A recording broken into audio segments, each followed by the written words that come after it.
Ladies and gentlemen, Eric Zane, Q100, broadcasting live from the Asavo Canoe Marthon. Very special guest joining us right now. Ladies and gentlemen, this is Michael Stong. Now, Mike Stong is the grandson of the first ever Canoe Marthon winner. How is Grandpa these days? 6 feet under, I think.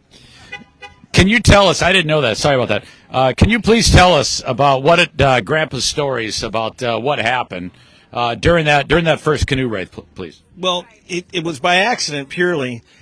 He was running from the police, and he found a canoe on the banks with his friend. They had stolen a car, and they had to get away from the cops, and the cops were also on canoe, and they outran them, and they made it all the way to Oscoda in no time flat, and thought this would be a good idea for a race. So essentially, they out-paddled them. They paddled them. Yeah. Okay. Yeah. So as time passed, now Grandpa then got the accolades, the women. He ended up marrying a groupie.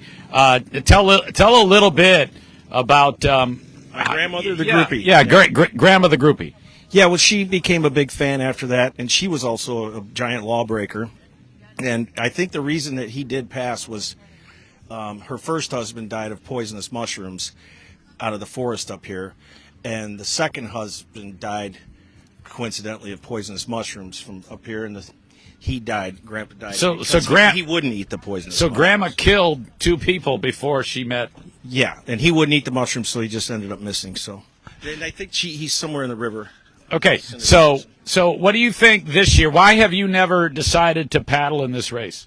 Me? Yeah, you. I don't have Grandma's stamina. I have Grandma's. Okay, who do you like this year in the race? Who is your pick? I did see team 80-something. There's a girl named Lydia, and I think she's with her boyfriend. I'm rooting for that team. I think that might be team 86. Okay, I thought that was team 69.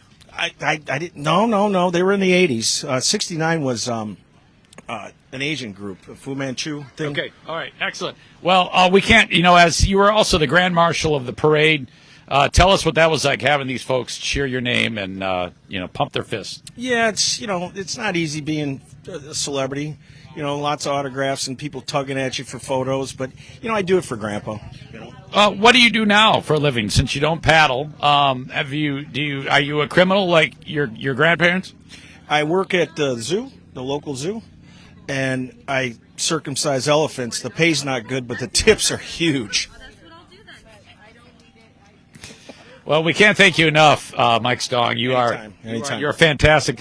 That's a report from the Canoe Marthon. We'll talk to you folks a little later down the road.